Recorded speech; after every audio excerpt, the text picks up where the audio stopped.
Matthew 11:28, "Come to me, all you who labor and are heavily burdened, and I will give you rest."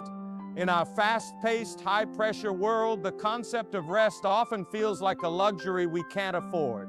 We think of it as a vacation, a day off, or maybe just a few extra hours of sleep. But Jesus, in this profound and tender invitation, is offering something far deeper than temporary relief. He is offering a rest for the very core of our being, a rest for our souls. To understand this, we must first see who he was speaking to. He was speaking to people in first-century Israel who were utterly exhausted, laboring under the crushing weight of religious legalism. They were on an endless treadmill of rules and rituals, desperately trying to be good enough to earn God's favor and constantly failing. It was a burden too heavy for anyone to carry. Into this atmosphere of spiritual exhaustion, Jesus speaks these revolutionary words, "Come to me." The invitation is stunningly simple and personal. He doesn't say, "Come to a new set of rules, come to a better religious system, or try harder." He says, "Come to a person, come to me." The source of true soul-deep rest is not a program or a philosophy. It is a personal relational connection with Jesus Christ himself. He addresses all you who labor and are heavily burdened. While this began with those under a religious burden, it extends to all of us today. What are the heavy burdens we carry? We carry the burden of anxiety about an uncertain future.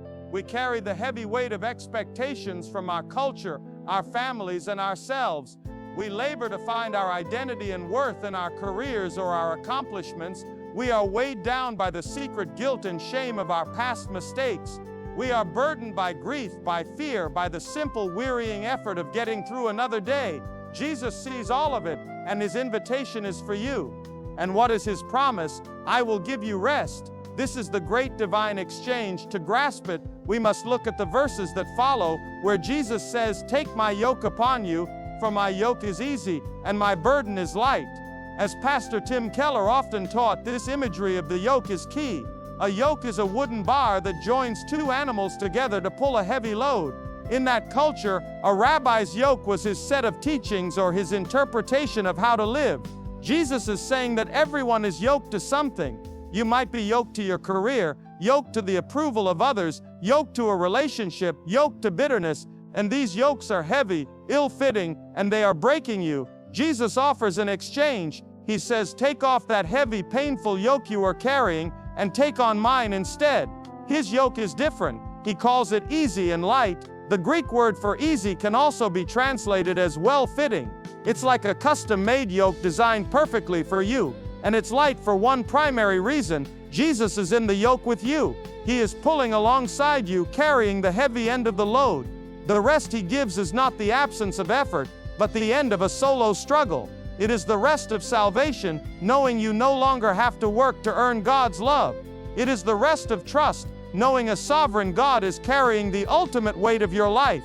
It is the rest of finally unburdening your soul and linking your life in a load-sharing partnership with the Creator of the universe. Lord Jesus, we thank you for this beautiful and deeply personal invitation. Our hearts are grateful that you see our weariness and offer us not just a break, but a profound soul rest. We come to you today with our heavy burdens, our fears, our failures, our anxieties, and our striving. We thank you for the promise to not just take our burdens, but to enter into the yoke with us and give our souls the deep abiding rest that can only be found in you.